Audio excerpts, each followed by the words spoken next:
Are you contemplating a trip to Universal Orlando? If so, are you wondering where you should stay? Well, today I'm going to give a full review of Universal's Endless Summer Resort, Surfside Inn and Suites. It's one of the cheapest places you can stay that's on Universal property. So I'm sure it's definitely a place that you're considering staying and you probably want to know all about it. And that's what this video is going to be. I'm going to give you a full review. For those of you who are new to my channel, the whole purpose of Park at Theme Parks Edition is to help you maximize your theme park experiences. So please consider subscribing if you haven't already. There's basically going to be two parts to this video. Obviously, I'm going to show you everything that you would want to see. I'm going to give you a room tour. I'm going to show you the lobby, the restaurant, the pool, where the shuttle picks you up to take you to the parks, and more. I was a crazy lady with my GoPro walking around the hotel just for you so that you could get a good idea of what it looks like.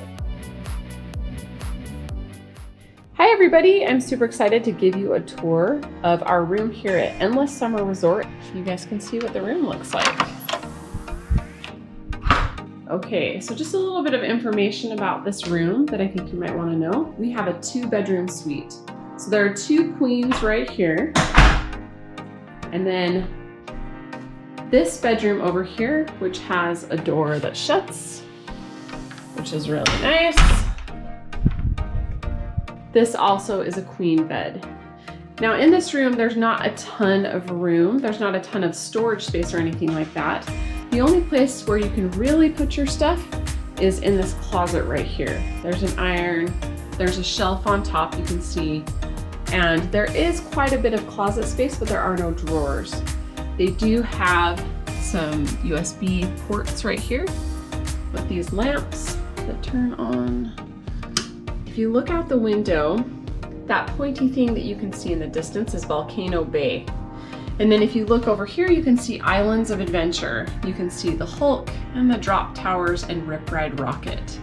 So that kind of gives you an idea of where we are. You have to cross the street and then cross the freeway to get to the parks. Cabana Bay is very close to Volcano Bay, and I've actually stayed there before. So this is a little bit further away than Cabana Bay in relativity to the parks. There's some hooks in here below the TV, which is nice if you have anything you want to hang, and you can put things on this shelf right here.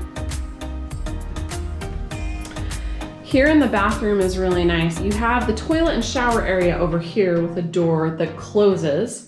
And then you have the sinks outside of the bathroom, which is really nice. And you also have this kitchen sink. So if you come with your family, you know, I'm here with my family and there's 6 of us, so a lot of people can be brushing their teeth at one time, which is really nice.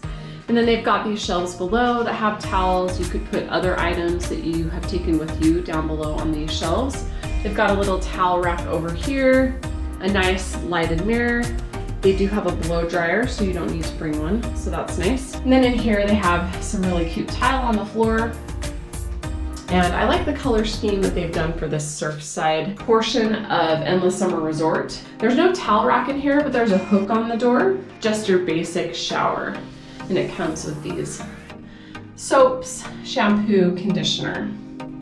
Right now with COVID, there is no housekeeping service. So if you want something, you text a certain number that Universal will give you upon check-in, and then they will get you towels and things like that. These beds right here, these queen beds, have a light above them, which is nice. They just turn on and off like this, which is great. And then there's a lot of space underneath to put your suitcases, so that's great. They've got a little bit of a rug right here. Even though the room is small, I feel like the layout is good and I like the way that they've done it. They've got drawers right here, just the 3 drawers, phone, this cute little sign that says worry less, surf more, another TV. And then I like this, there's hooks, so all my kids hung up their backpacks. They've wrapped all of this stuff, which I think is really nice. All the remotes have been wrapped in plastic, so we'll pull those out. And they also gave us some hand sanitizer, which is nice. There's an alarm clock right here, light fixture right here, and then the thermostat is right here. So you can adjust the temperature. More rugs by the beds. I think that surfboard right there is pretty fun. I like the pieces of art that they have up here. I think it's fun, the wood and the color scheme that they have going on. I like the art pieces and the color scheme of this whole room. Got this table, it seats 4 people. comfortably. You might be able to squeeze in an extra kid. And then the kitchenette has this shelf space below it and these drawers, which is really nice. I'm keeping my camera gear there, but if you were bringing food, you could put food right there. And then here's the fridge. It's not huge, but it's a decent size. We put in some little bottles of water and things like that. And there is a microwave and an ice container. And then you've got all this shelf space up here. So this is a nice area. I will point out that there is no sofa in this 2-bedroom suite, but because you have that table, I think it makes a big difference in regards to where people can sit. Lots of light. One other really nice thing about this room that I noticed is when you go to turn off the lights, there's a couple of different switches, but there's one that says all off. So you can turn that when you're leaving and it will turn all the lights off at one time. They've got a full-length mirror right here, which is great. We've hung up our masks and our car keys and things like that. So those hooks are nice. There's 4 of them on that mirror. All right, one last look through the room.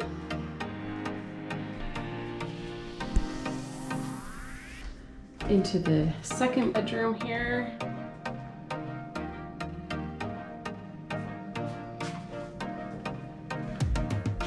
Okay. All right, that's it. I'm also going to give you some helpful tips and information that I think you should know if you are considering staying here, because it's a big decision to decide where to stay, right? You want to be as informed as possible. And just so you guys know, I've stayed at Cabana Bay as well. So when I talk about this hotel, I'm going to compare it to my experience at Cabana Bay.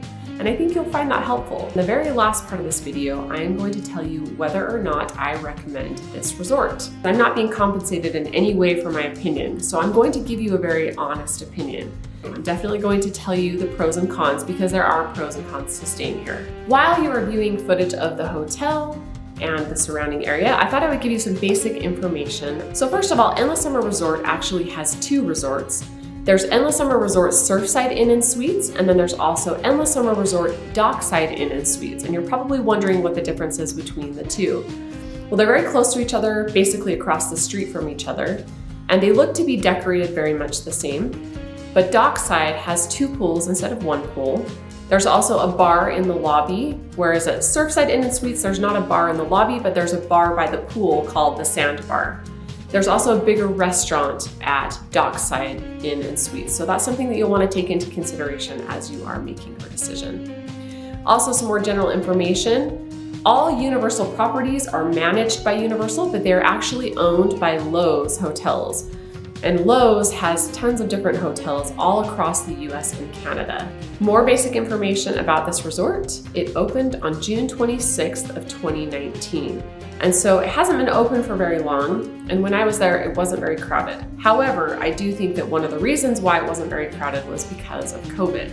Endless Summer Resort Surfside Inn and Suites does have a very beautiful swimming pool. I hope that you get to use it if you decide to stay there. Just some things to know. The pool hours are 10 a.m. to 9 p.m.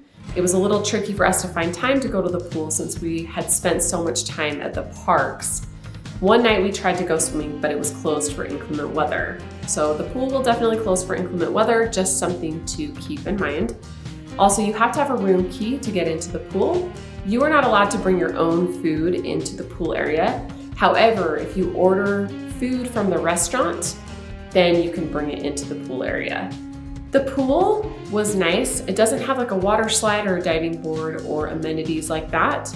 So just something to keep in mind. It's definitely more of a pool that you would sit and lounge. So I'm going to give you my list of pros and cons. You can make your own decision based on those pros and cons, and then I will tell you my personal opinion at the end. Number 1, it's definitely going to be the cheapest on-site Universal resort that you can stay at. So if that's your number 1 priority, then this is definitely the right place to stay for you. The room was comfortable, the beds were comfortable, the pool is really nice. I like how they have the water bottle filling stations, and I like how the shuttle can take you to the resorts in 10 minutes. The cons are that I didn't love the surrounding area where the hotel is located.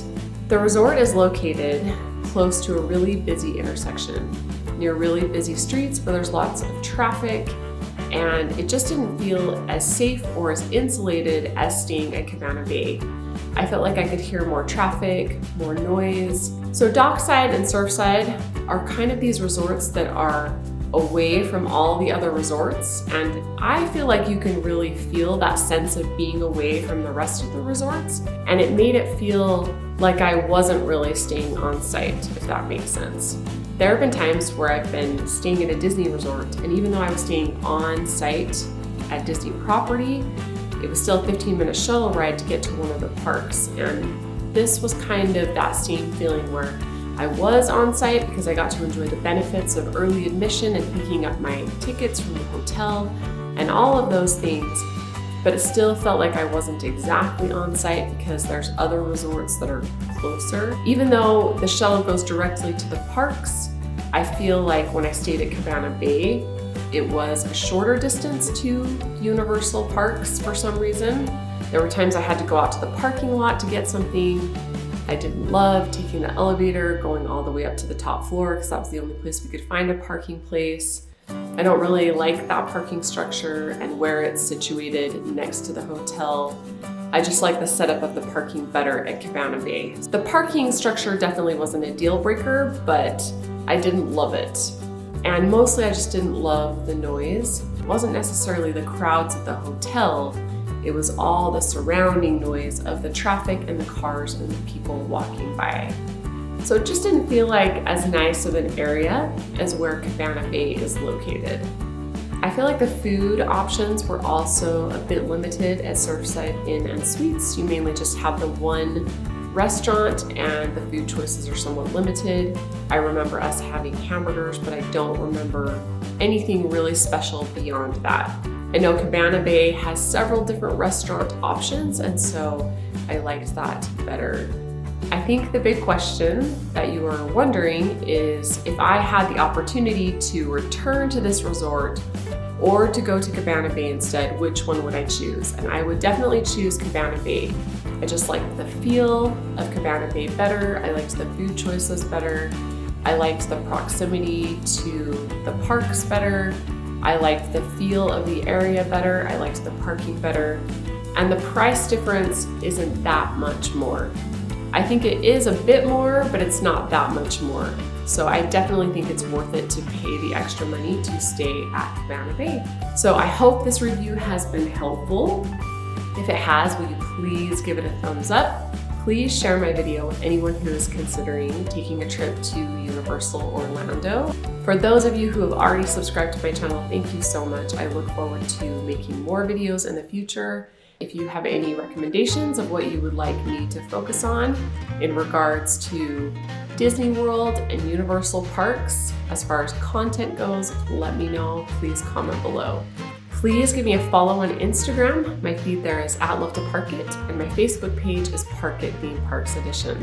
As some of you know, I am a photographer, so I post tons of photos from the theme parks to my Instagram page. It's a lot of fun for me to post those photos, and I also do lots of stories on Instagram, and I love to interact and connect with you there, so please give me a follow.